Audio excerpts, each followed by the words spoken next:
In 1988, deep beneath the remote Scottish Highlands, a secret government experiment took place in an abandoned military base. What started as a routine study quickly descended into chaos as the team encountered something far beyond their control. Decades later, investigators were sent to uncover what really happened in those dark, forgotten tunnels, but they soon realized that they're not alone. What dark secrets were buried, and will anyone survive long enough to uncover the truth? The Blackwater Isolation Experiment by Margot Holloway. It's time to sit back and relax with your favorite drink and listen.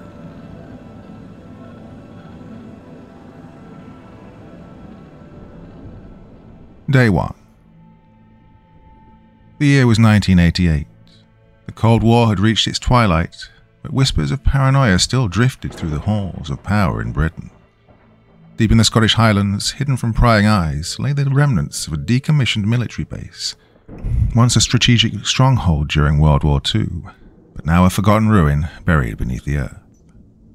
Long since abandoned by soldiers, the base was cold, damp, and crumbling with the duress of time, its tunnels stretching like veins through the mountain's heart. To most, it was nothing more than a relic, but to a select few within the Ministry of Defence, it was the perfect location for something no one was meant to see.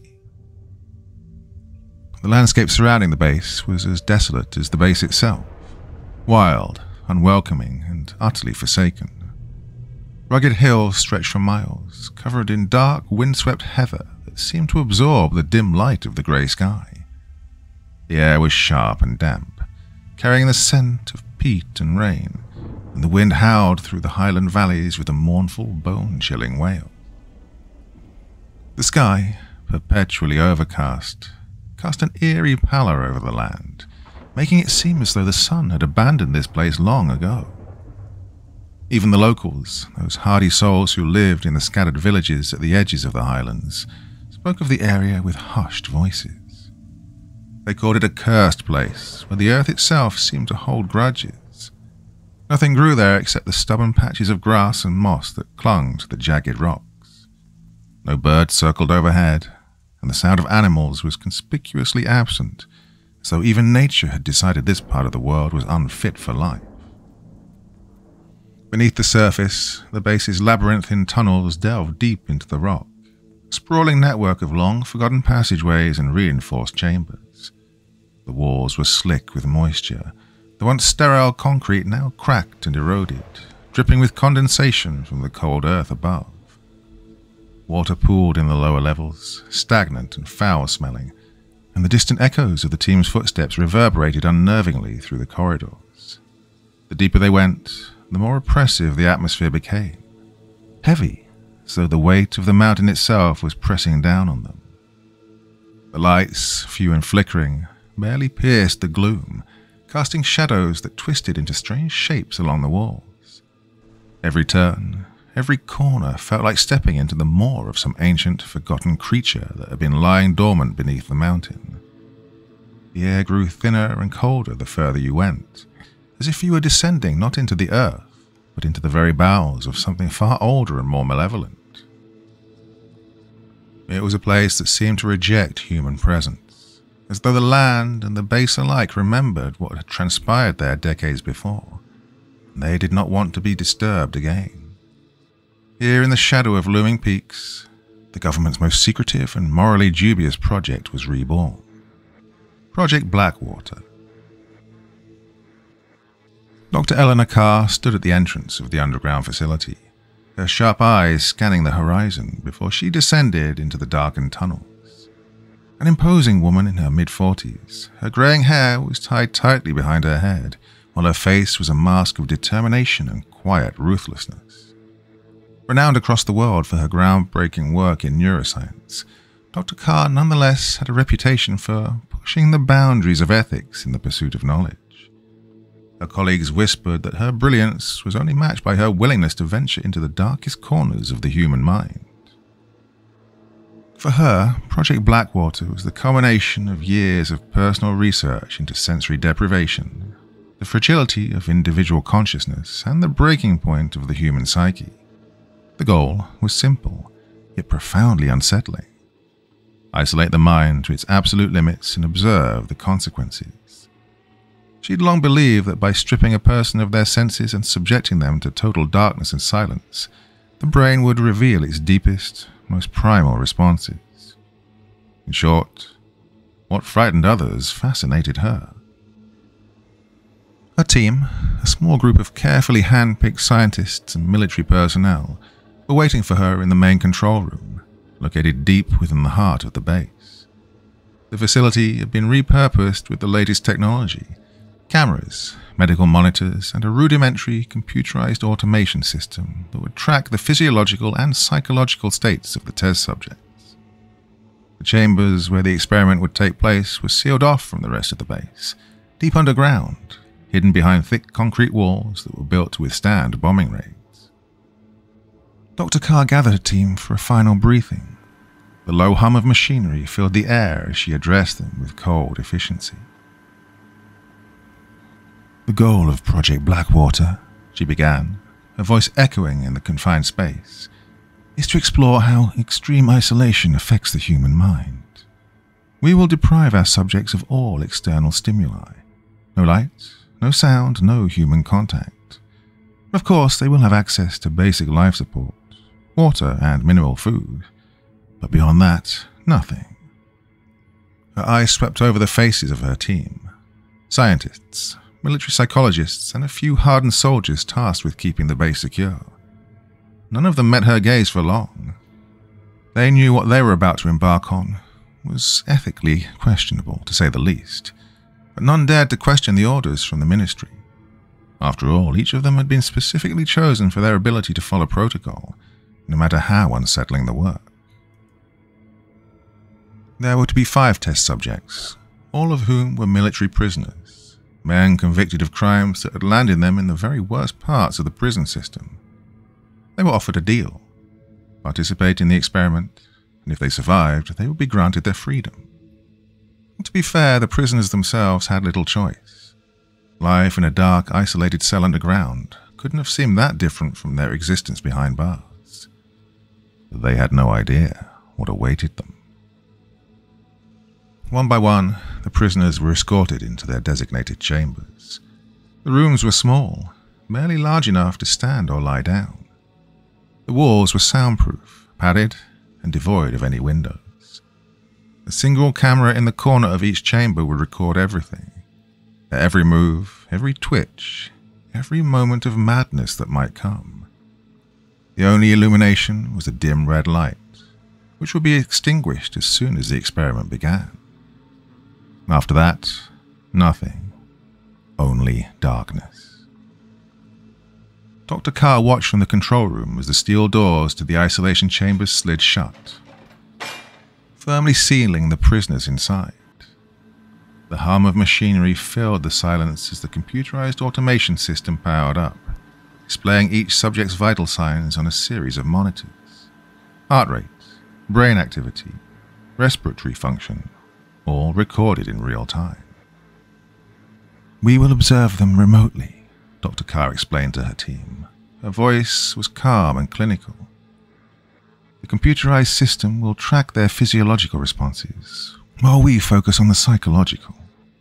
If our hypothesis is correct, we'll see a gradual breakdown of their mental faculties as the isolation takes hold. Fear, paranoia, hallucinations, all of these are expected.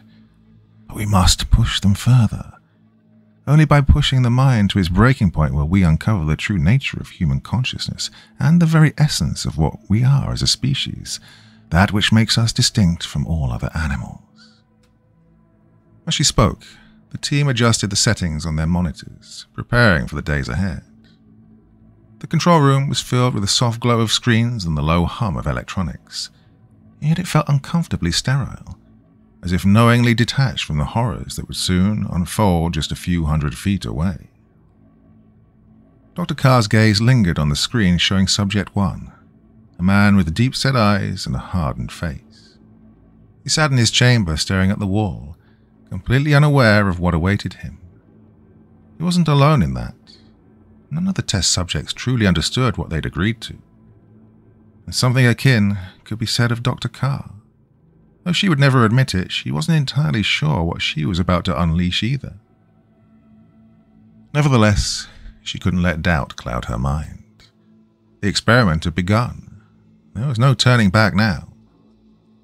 One by one, the red lights in the subject's chambers blinked out, plunging them into total darkness. The base fell into an overwhelming silence. Only the soft hum of the computerized automation system and the steady beeping of heart monitors remind the team that life still persisted within those cold concrete walls. For now. Dr. Carr stood back. Her heart was racing in quiet anticipation. This was the moment she'd been waiting for, the point where the human mind would finally be stripped of all its defenses, laid totally bare for her to study. But even as she watched the screens, a small, unshakable feeling of dread settled in the pit of her stomach. Something about this place, this experiment, these tunnels, felt wrong. Day 7. By the 7th day, the air in the underground facility had grown heavier, as if there was a suffocating silence that seemed to press in on the researchers as they sat before their monitors. The isolation experiment was well underway, and the subjects, now devoid of any external stimuli for a full week, were beginning to show signs of severe psychological distress. Dr. Carr observed the data on the screens in front of her, meticulously taking notes, with her brow furrowed in concentration. Finally, this was the moment she'd anticipated, the point at which the human mind, starved of sensory input, would begin to unravel. The first signs of breakdown appeared in Subject 2, a wiry man named Thompson, an individual of dubious moral fiber convicted of multiple violent crimes. Initially, his response to the isolation had been stoic. He spent the first few days pacing his small windowless cell, occasionally muttering to himself, but nothing of more concern. However, on day 7, the camera showed him curled in the corner of his chamber, rocking back and forth, his hands gripping his head as though trying to physically keep something out. His breathing was extremely rapid, his heart rate spiking well above normal levels. Get them out, he was muttering over and over. They're in here with me. What on earth is he talking about? One of the researchers, Dr. Patel, asked from behind his screen, his voice uneasy. He tapped at the keyboard, trying to access more detailed data, but the computer system was somehow unexpectedly slow to respond, its interface flickering slightly. He's hallucinating, Dr. Carr replied coolly, her eyes fixed on the footage of Thompson. It's to be expected at this stage. His mind is grasping for any sense of reality it can find. We'll see more of this from the others soon enough. True enough, within hours, the other subjects followed suit. Subject 1, a muscular, sullen man named Harris, had been calm and mostly silent until that day. But now he was pacing his cell furiously, fists clenched, whispering unintelligible words under his breath. He would occasionally stop, staring at the wall as though someone or something was standing there. His eyes would widen in fear, and he would step back, shaking his head. It's coming, Harris murmured. His voice was only just audible over the intercom. I can see it, crawling out of the dark. The most disturbing change came from Subject 3, Davis, a former Special Forces operative. He'd been pretty much unresponsive for several days, sitting motionless in the middle of his cell, barely reacting at all to the isolation. But on day 7, Davis had begun screaming. It wasn't a scream of anger or frustration. It was a primal, guttural sound, as though he was in the grip of some unimaginable terror. His fists pounded against the padded walls of his chamber, his voice hoarse as he begged to be released. They're in here, Davis howled, clawing at his face. Get them out! Get them out! By now, the research team was growing increasingly uneasy. Dr. Carr remained outwardly calm, though her eyes betrayed a flicker of concern. The computer system, which had been flawlessly tracking the subject's vitals, was now reporting strange inconsistencies. Subject 1's heart rate had surged to 180 beats per minute, well beyond a dangerous threshold, but the subject showed no outward signs of physical strain beyond his increasing paranoia. "We're getting anomalous data," Dr. Patel muttered, frowning at his screen. "Their heart rates are spiking, but there's no corresponding decline in their physical health. And the computerized automation keeps glitching. Look, the feed's not right." Dr. Carr leaned forward, her eyes narrowing as the camera footage flickered.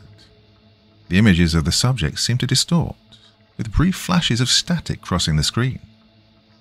For a moment, in Thompson's chamber, the camera showed what looked to be a shadow, a dark, elongated figure that seemed to stand in the corner of the room. But when the image stabilized, the shadow was gone, and Thompson was once again alone. "Did you see that?" one of the other researchers, Dr. Mallory, asked, her voice tense. "What was that?" "It was just interference," Dr. Carr said quickly, though even she wasn't entirely sure. She tapped at the controls, attempting to reset the cameras, but the system was sluggish, unresponsive.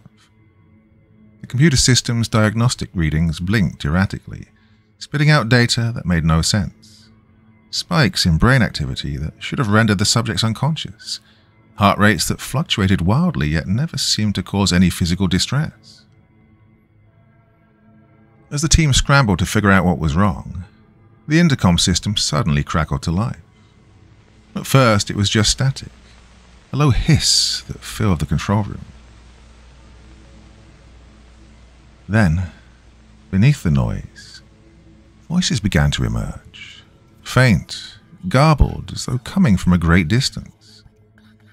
The researchers froze, staring at the speakers, trying to make sense of the sounds. "They're coming," the voice whispered, distorted but unmistakably human. "We are waiting." "Who's that?" Dr. Mallory asked, her voice tight with fear. "That's not one of the subjects, is it?" Before anyone could answer, the intercom crackled again, this time louder, more insistent. The voices grew clearer, overlapping in a bizarre, disjointed chorus. It wasn't just one voice. It was all 5 subjects speaking as one, their words blending together in a haunting, incomprehensible stream. "They have arrived," the voices said, low and guttural. "We are not alone. The door is open." The researchers exchanged uneasy glances, their fingers hovering nervously over their keyboards. Dr. Carr stood frozen, her mind racing. This wasn't supposed to happen. The subjects weren't supposed to be able to communicate with each other. They were isolated in separate chambers, cut off from any contact.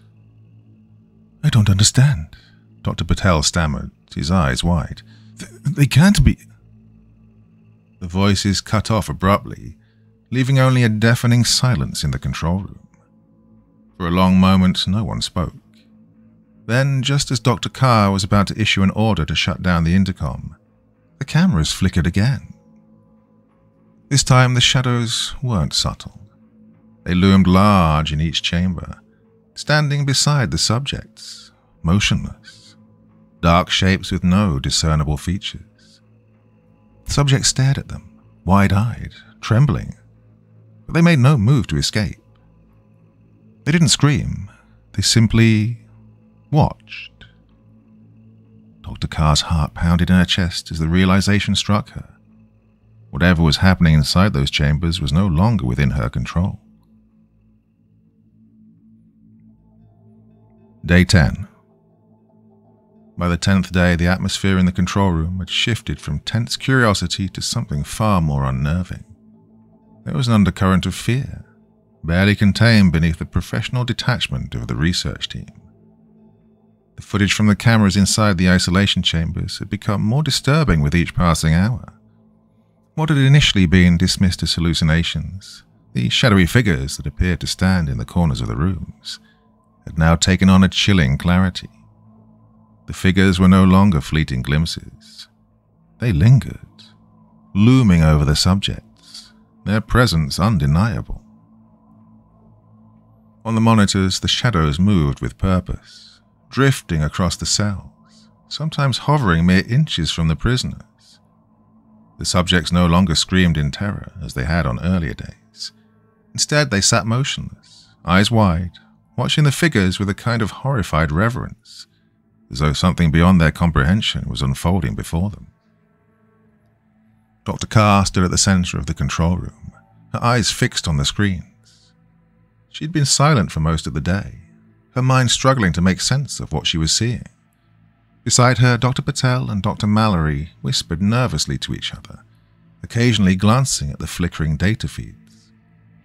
The computerized automation system continued to malfunction, reporting bizarre fluctuations in the subject's vitals, heart rates that soared to deadly levels before abruptly stabilizing, brain activity that seemed to suggest a heightened state of consciousness rather than the expected mental decline. "Hallucinations," Dr. Mallory murmured, though her voice was shaky. "It has to be. Extreme sensory deprivation can cause the brain to project images. It's a coping mechanism." Dr. Carr didn't respond. Her eyes were locked on the screen showing Subject 1, Harris. His once strong, muscular body had deteriorated unnaturally fast over the past few days. His skin, now an unhealthy shade of grey, clung to his bones, and his face was hollowed out as though he'd aged decades in a matter of hours. Yet his eyes were disturbingly alert, wide and dilated, as if seeing something that the cameras couldn't capture. He hadn't eaten in days, but he no longer seemed frail, quite the opposite.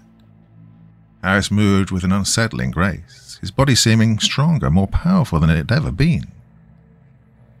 "Look at them," Dr. Patel whispered, pointing at the screen showing Subject 2.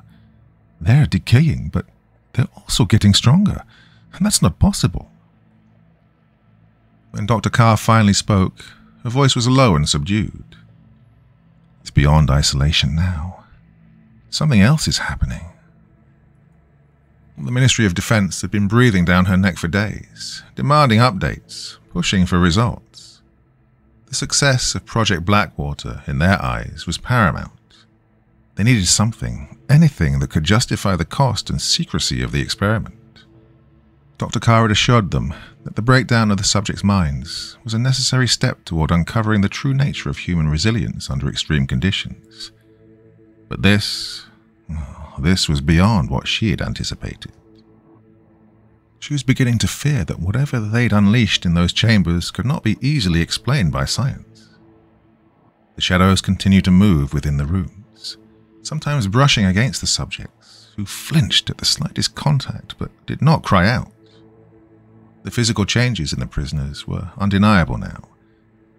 The skin of all of them had taken on a sickly grey hue, and their eyes were black, the pupils dilated beyond what should have been possible.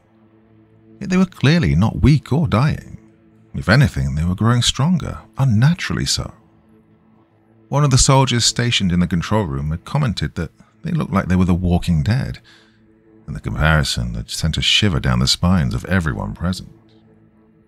"We need to stop this," Dr. Mallory said, her voice barely above a whisper. "This isn't right. We should shut it down before..." Before she could finish, the alarms blared. The sound was deafening, echoing through the control room and sending the team into a brief moment of panic. Dr. Patel rushed to his terminal, his fingers flying over the keyboard as he tried to determine the source of the alert. "It's the tunnels," he said, his voice rising in alarm. "There's been a collapse. Sections of the facility, they've caved in." Dr. Carr's heart raced. She grabbed the radio on her desk and called for the security team stationed outside the control room. Static crackled back at her, but no one responded. Her pulse quickened and a sense of dread was creeping over her. "How bad is it?" she demanded, turning to Dr. Patel. "Bad," he replied, his face pale. "The tunnels leading to the isolation chambers. They've been sealed off. We can't get to the subjects." The panic in the room was unmistakable now. Dr. Mallory stood up, pacing nervously. "We have to get them out of there. They're trapped." "Calm down," Dr. Carr snapped, though even she felt the growing terror in her chest. "We can't act without a plan. The facility structure is old, and collapses are possible, but it doesn't mean the chambers have been compromised." But the words felt hollow. Deep down, she knew something was terribly wrong. A flicker of motion on the monitors caught her eye. The shadows were growing darker, more defined. In Harris's chamber, the shadowy figure that had once been a vague presence now stood fully formed. A towering dark mass that seemed to absorb the light around it. Harris was standing too, his head tilted back, eyes wide as if in awe. The intercom crackled to life again, but this time the voice that came through was not garbled. It was clear, cold, and unrecognizable. "We are here," it said, the voice deep and otherworldly. "The door is open." At this, Dr. Carr's blood ran cold. She glanced at the other monitors. Every subject was now standing, their bodies rigid, their eyes black. The shadows surrounded them, pressing close, almost merging with their decaying forms. "They're still alive," Dr. Patel said, his voice trembling. Their vitals, they're still alive." "How?" Dr. Mallory whispered. "They should be dead." Dr. Carr shook her head, her mind racing. "It doesn't matter. We need to get out of here. We need to seal this place off." But before anyone could move, the facility's lights flickered, and the monitors cut to static. The shadows, the subjects, everything disappeared from view. The only sound left in the control room was the eerie, rhythmic beeping of the computer system, still tracking the subject's vitals as though nothing had changed. But everything had changed. The door had been opened, and whatever had come through wasn't going to let them leave. Some of the tunnels had collapsed, trapping the research team in the control room. The air grew thick with fear as they realized that escape was no longer an option. "We're not getting out of here, are we?" Dr. Mallory asked, her voice a thin whisper, barely holding back hysteria. Dr. Carr didn't answer. She was staring at the blank screens, her mind racing, searching for a way to stop the nightmare that she had unleashed. The downward spiral. The control room had descended into chaos. The flickering lights cast unsettling shadows, while the static-filled monitors offered no glimpse of what was happening inside the isolation chambers. Eleanor's hands trembled as she stood before the console, her eyes darting between her terrified team and the unresponsive controls. The realization had settled over her like a cold weight. The experiment had spiraled far beyond their control. "Right, we're shutting this down," Dr. Carr ordered. Her voice was sharp and stubborn, though a noticeable thread of fear undercut her usual calm. She slammed her hand on the emergency abort button, expecting the system to cut power to the chambers and end the experiment. But nothing happened. The button flickered weakly beneath her palm, and then went dead. Dr. Patel scrambled to the backup systems, his fingers flying across the keyboard. "The controls aren't responding. I can't access anything. The whole system's frozen." "I'll try again," Dr. Mallory shouted, with panic rising in her voice. She was pacing the room now, her eyes wild, darting from screen to screen. "We need to get them out of there." Dr. Carr clenched her fists. She was forcing herself to stay composed. "Reset the power grid. We'll shut everything down manually if we have to."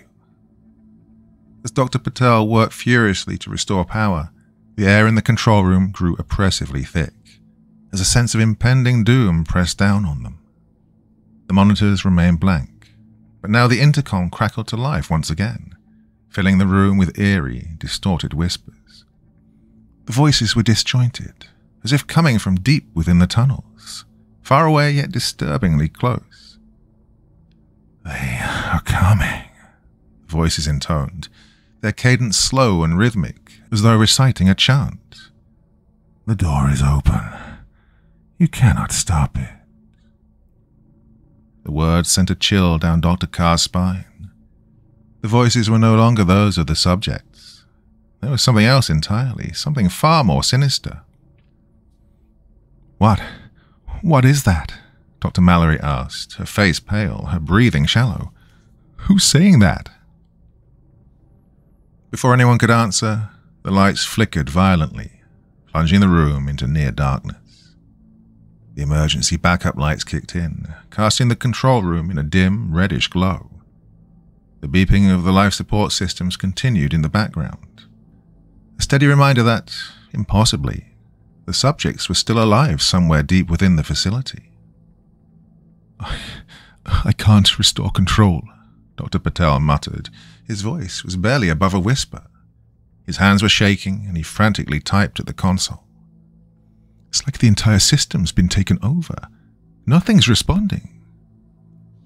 Dr. Carr's mind raced. She glanced around at her team, scientists and soldiers who'd once trusted her to lead them through this experiment. Well, now they looked at her with fear in their eyes, waiting for her to provide an answer she didn't have. "We need to get out of here," Dr. Mallory stammered, her voice trembling. "We need to abandon this whole facility before—" But before she could finish, something shifted in the corner of the room. A shadow, long, thin, and unnatural, flickered against the wall. It moved slowly, its form barely distinguishable in the dim light, but it was unmistakably real. It wasn't cast by anyone in the room. It wasn't a trick of the flickering lights. Dr. Carr's breath caught in her throat. Her eyes widened as the shadow moved again, this time passing through the wall as if it were liquid, dissolving and reappearing in the far corner of the room. It flickered in and out of sight, like a figure moving between worlds. "Do you see that?" Dr. Patel's voice was barely a whisper, his face drained of color. What is that?" The shadow seemed to solidify, just for a moment. It took on a vaguely human form, tall and distorted, with its edges hazy and blurred. It was like the figures they'd seen on the footage from the isolation chambers. Only now, it was here with them. "Jesus Christ," one of the soldiers murmured, backing away, his hand reaching for the sidearm holstered on his belt. "It's in here, with us." More shadows appeared, slipping through the walls like wraiths, flickering in and out of sight, their presence thickening the air with an intense dread. They didn't move like living things. Their forms shifted, stretching unnaturally, as though the laws of physics no longer applied to them. Dr. Carr's heartbeat thundered in her ears. She backed away from the console, her gaze fixed on the shadowy figures. Her rational mind still fought to explain what was happening, to categorize it as a mass hallucination caused by their collective stress and exhaustion. But deep down, she knew the truth. These figures weren't hallucinations. They were real. The comms crackled again, the voices growing louder, more insistent. "They are here. You open the door. You cannot leave." The lights flickered once more, and for a brief, terrifying moment, the room was plunged into complete darkness. When the emergency lights returned, the shadows were closer. They hovered over the researchers, and their presence was suffocating. Dr. Mallory let out a strangled cry, backing into the corner of the room, her eyes wide with terror. "They're real. They're here." Even the soldiers, trained to remain calm under pressure, were visibly shaken. Their hands gripped their weapons, but none of them dared to fire. The shadows moved too quickly, too fluidly, slipping in and out of visibility like ghosts. Eleanor forced herself to think, her mind racing through the impossible possibilities. What had they unleashed in those isolation chambers? What had they brought into the world? "The tunnels," Dr. Patel said suddenly, his voice barely audible over the growing cacophony of whispers. "We can't reach the tunnels because the tunnels collapsed. We're trapped in here with them." Another shadow passed directly through one of the soldiers, and the man stumbled back with a shout, his face ashen. "It went right through me," he gasped, his voice shaking, "like I wasn't even there." Dr. Carr realized with a sinking feeling that escape might no longer be an option. Whatever they'd been studying in those chambers, whatever presence had crossed the threshold, was now here, and it was growing stronger. She turned back to the controls, trying one last time to shut down the system, but the console remained unresponsive. The comms hissed, and the voices, no longer distorted, spoke clearly now, their message chilling and final. "You opened the door," they said, echoing through the room, "and now we are here." Dr. Carr's hands clenched the edge of the console as the shadows grew darker, larger, as if feeding off the fear that gripped the room. There was no shutting down the experiment. There was no escape. The experiment had only just begun. The collapse.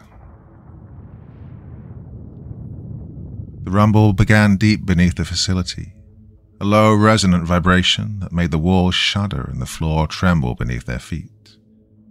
Dr. Eleanor Carr barely had time to register the seismic shift before the ceiling above the control room groaned ominously.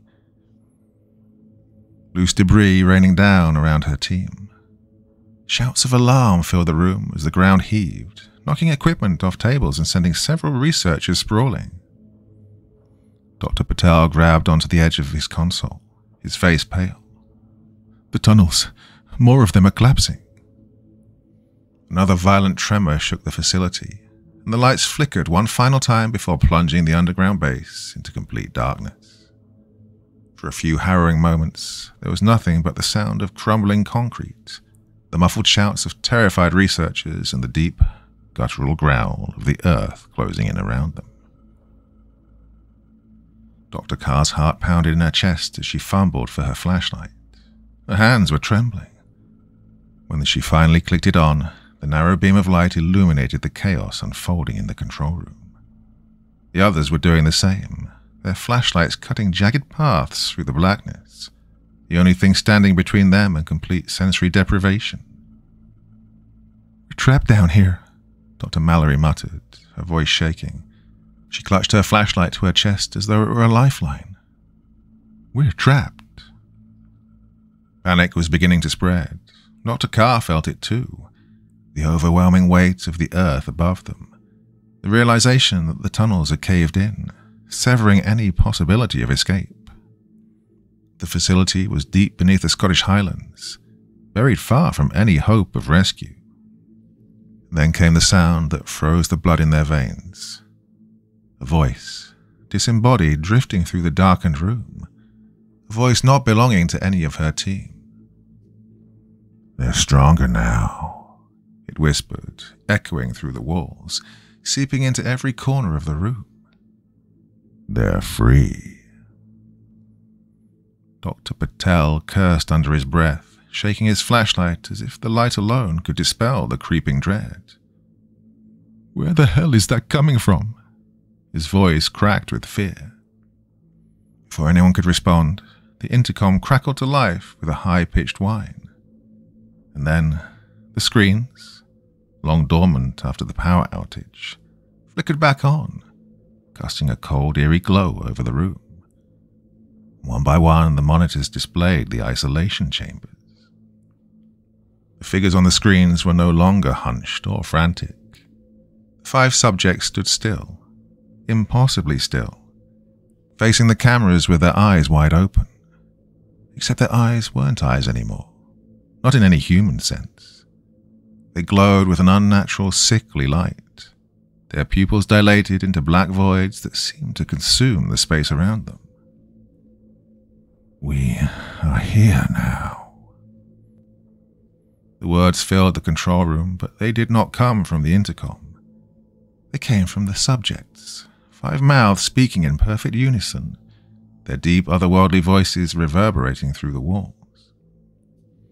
Dr. Mallory screamed, backing away from the screen, her flashlight shaking in her hand. How are they? What is this? She gasped, her voice cracking under the weight of the impossible. Dr. Carr stared at the monitors, her mind racing, trying to make sense of what she was seeing.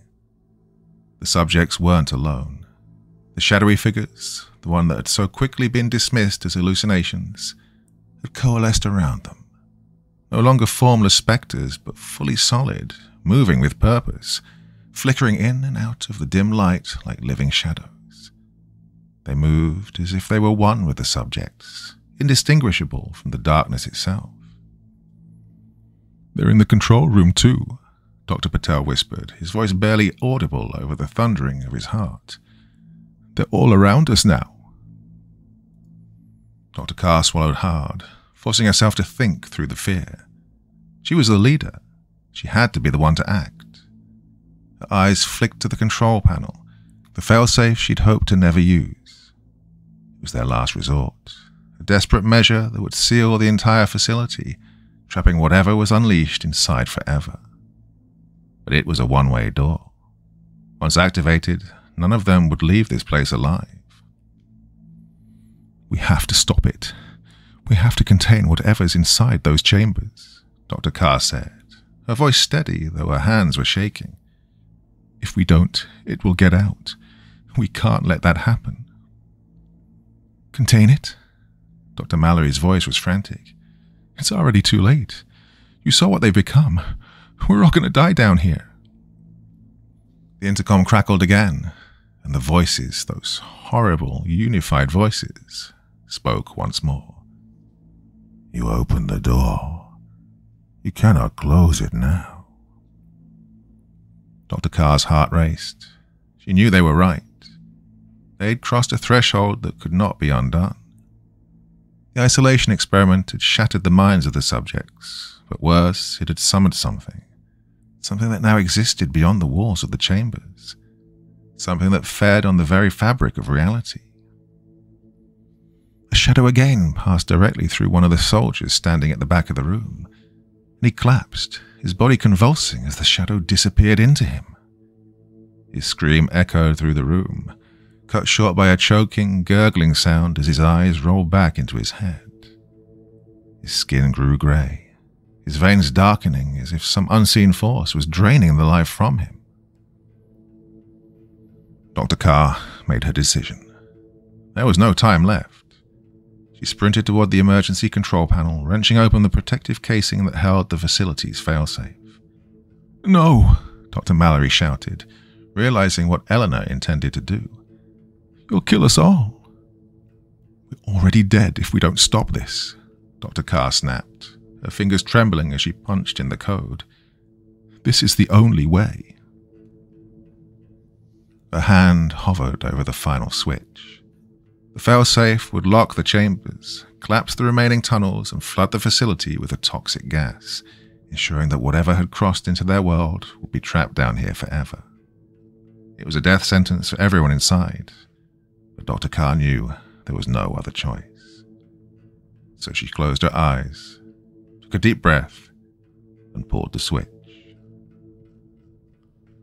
The room filled with a deafening roar as the failsafe engaged. The ground shook violently, the walls groaning as the remaining tunnels began to implode, cutting off any chance of escape. A low hissing sound filled the air as the gas flooded the control room, spreading quickly through the facility. The last thing Dr. Carr saw before the gas overtook her was the monitors, flickering, distorted, and the glowing eyes of the subjects staring back at her. Their mouths moved in unison one final time, but their voices were no longer filled with menace. "You cannot contain what you've become," they whispered, their faces eerily calm. "We are here." And then everything went black. The escape. The gas hissed through the vents, thick and acrid, biting at Dr. Eleanor Carr's lungs as she staggered back from the failsafe switch. For a moment, everything was chaos. The ground trembling, the walls groaning, and her team's panicked voices echoing through the control room. But even as the toxic fumes swirled around them, Dr. Carr knew this wasn't over. The experiment had gone too far, unleashed something beyond their control, and they were all trapped with it. "Everyone out, now!" Dr. Patel yelled, his voice strained as he covered his mouth with his sleeve, trying to filter the noxious gas. He grabbed Dr. Mallory by the arm, pulling her toward the nearest tunnel, the one that hadn't yet collapsed. The emergency lights flickered on, casting a dim red glow over the facility, barely illuminating the twisting maze of tunnels. Dr. Carr coughed violently as she stumbled forward, following the others. Her mind raced, still grappling with the horror that they'd unleashed. The shadowy figures, those things, weren't hallucinations, no. There was something else, something far older and more dangerous than any of them had imagined. "God, we need to reach the surface," Dr. Mallory gasped, her voice shaking with fear. "Oh, if we can get to the emergency elevator." But Dr. Carr knew, deep down, that there was no escape. The tunnels were collapsing faster than they could run. And worse, she could feel it. The presence, the eyes watching them from the dark. The shadows moved along the edges of their flashlights, whispering just beyond reach, their voices a low, mocking hum. As they ran, the first signs of the subjects appeared, their distorted silhouettes standing motionless in the distance. The flicker of Dr. Patel's flashlight caught one, a figure standing in the middle of the tunnel, its skin grey, eyes glowing with that unnatural light. It was no longer human, no longer the prisoner who'd entered this place 10 days ago. It was now something else entirely. "Oh, they're free," Dr. Patel whispered, his voice hollow with realization. He stopped in his tracks, staring at the figure as it moved toward them, slow but deliberate. "Keep moving," Dr. Carr barked, grabbing his arm and pulling him forward. "We can't stop." They plunged deeper into the tunnels, but it didn't matter where they ran. The subjects, those grotesque remnants of their damned experiments, were everywhere now. Every corner they turned, there they stood, watching them with those glowing eyes. They moved in slow, jerky motions, their bodies no longer bound by the limits of human flesh, as if the shadows themselves were guiding them. Dr. Mallory screamed as one of the figures lunged at them from the side, its face inches from hers. But before it could touch her, it melted back into the darkness, a shadowy whisper that vanished as quickly as it had appeared. "They're toying with us," she sobbed, clutching at her head. "They know we can't get out." Dr. Carr tried to silence the fear clawing at her chest. The air was thick with dust and gas now, making it harder to breathe, harder to think. Every breath tasted like the end. But they kept moving, driven by a desperate primal urge to survive. The ground beneath their feet crackled and trembled, the sound of crumbling stone growing louder with every step. And then, the final collapse came. The tunnel ahead buckled with a thunderous roar. A wall of rock and debris surged toward them, the air pressure knocking them off their feet. Dr. Carr hit the ground hard, her flashlight slipping from her grasp, the beam spinning wildly before cutting out completely. And darkness consumed everything. She could hear the others screaming, but it felt distant, as if the weight of the world was pressing down on her, muffling all sound. She tried to move, but her body felt heavy, pinned by debris. Her head spun, her lungs burning with the toxic gas still flooding the air. "Dr. Carr," a voice called out from the shadows, soft, almost a whisper. She couldn't tell if it was real or a hallucination.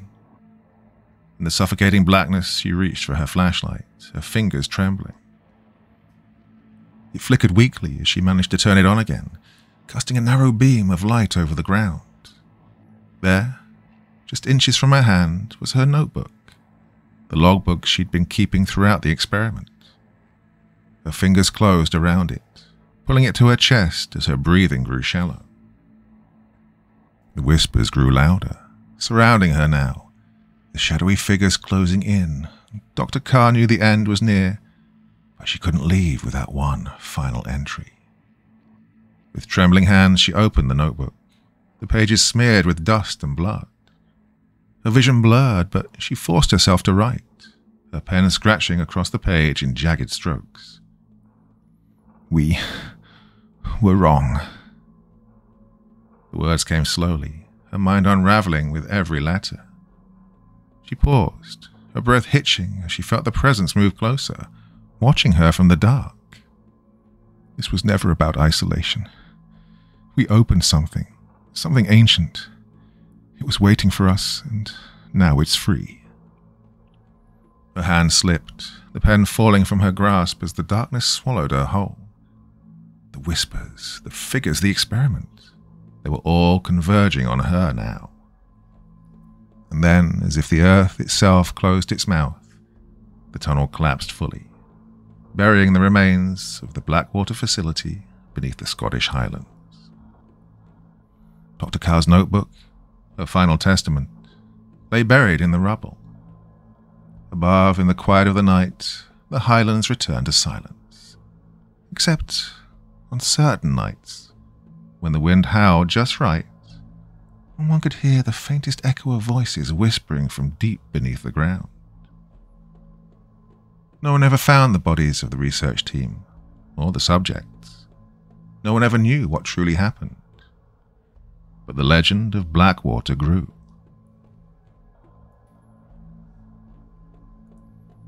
The present day. It was early October, decades after the original experiment, when the small government task force descended into the long-abandoned Blackwater facility.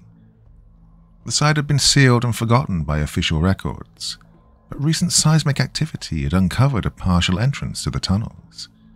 The Ministry of Defense, long haunted by rumors and whispers, had quietly dispatched a team of investigators to assess the site and retrieve any salvageable data. Officially, it was routine, an effort to tie up old loose ends. Unofficially, though, the ministry was still searching for answers.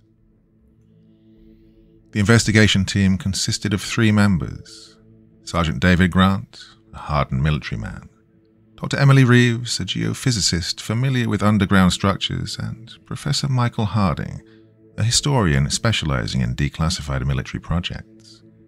Armed with modern technology, drones, motion sensors, and advanced cameras, they descended into the Highlands' depths, stepping into the cold, foreboding tunnels where Dr. Carr and her team had been entombed all those years ago. The air was stale and damp, and as they moved deeper into the facility, the ground beneath them creaked, as though the earth itself was reluctant to let them pass. Most of the tunnels had collapsed, but some remained open, leading them closer to the control room where Project Blackwater had been operated. "Any signs of life?" Grant's voice crackled over the comms as they moved deeper. "Nothing yet," Dr. Reeves responded, scanning the walls with her instruments. The readings were off. There was a faint electromagnetic disturbance, a signature that shouldn't have been there. Something's interfering with the equipment, though. They reached what had once been the control room. Dust lay thick over the consoles, papers, and remnants of the past. As they carefully combed through the debris, Professor Harding discovered a small, weathered notebook half buried under rubble. The pages were brittle and stained, but the words were legible, written in a hurried, uneven scrawl. "It's Dr. Carr's notes," Harding said, his voice hushed. "She documented everything. A final entry." He stopped reading aloud as his eyes widened in disbelief, scanning that last, cryptic message. "We opened something ancient. It was waiting for us. It's free now." As those words hung in the air, a strange sense of unease crept over the team. The facility felt alive, like it was watching them.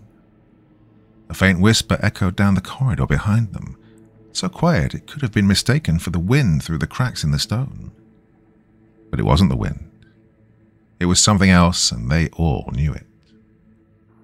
"We should leave," Dr. Reeves muttered, her voice tight with fear. "This place isn't right. It never was."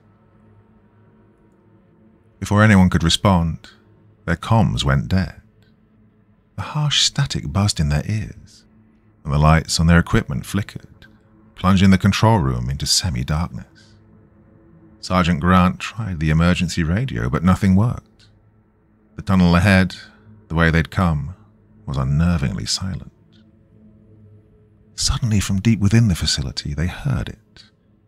The unmistakable sound of stone cracking, like the earth shifting in its slumber. The sound grew louder, more ominous, as if the very ground beneath their feet was about to give way. "We need to move now," Grant shouted, but as they turned to leave, something else caught their attention. At the far end of the control room, a faint figure materialized, standing in the shadows. It was human-shaped, but its features were distorted, its eyes glowing with a pale, unnatural light. "Did you see that?" Dr. Reeves whispered, her breath quickening. But the figure was gone as soon as it had appeared, leaving only the suffocating stillness behind. And then the whispers began. They started as soft murmurs, incomprehensible at first, but they grew louder, converging into a single terrifying voice. "You opened the door." The temperature in the room plummeted. Grant reached for his gun, but before he could move, the lights on their cameras blinked out, and the feed went black. The only sound was the increasing groan of the earth above, the walls of the facility shaking under the pressure. In the flickering glow of the flashlight, Harding's face twisted in horror. The shadows around them seemed to move, shifting unnaturally. And then, as if in response to some unseen command, the investigators stopped. Their eyes, wide and unblinking, filled with the same eerie glow that had overtaken the subjects years ago. They stood still, their bodies rigid as the air around them crackled with malevolent energy. "We are here now," they said in unison, their voices deep and otherworldly, echoing through the collapsing tunnels. "You opened the door." Above ground, the command center monitoring their progress scrambled to re-establish communication. For several minutes, all they received was distorted audio and video, flashes of static interspersed with unsettling glimpses of the team standing motionless, eyes glowing in the dark, repeating the same haunting phrase. The last image transmitted before the feed cut out entirely showed the investigators, no longer themselves, gazing directly into the camera, their eyes locked onto the lens as if they were looking through it, beyond it, into the world outside. And then, silence.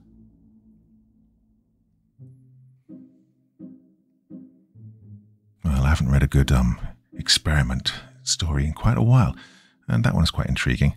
I always liked the Cold War era as well. All kinds of weird stuff went on then.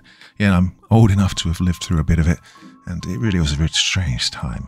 So much distrust. Well, you didn't know what was going on behind the Iron Curtain at all. So, all these kinds of things seem quite far-fetched, but also at the same time strangely believable. Anyway, thoughts, feelings, anything else you want to say about that story? And I'll try and join in the conversation in the comments section below the video. That's it for this evening. I will be back again very, very soon. Podcast tomorrow night over on my second channel, then back here on Friday. As I said before, I'm working on quite a few longer things, so it's something to tantalize you on a Friday evening as well. Till then, my dear friends, very, very sweet dreams. Bye-bye.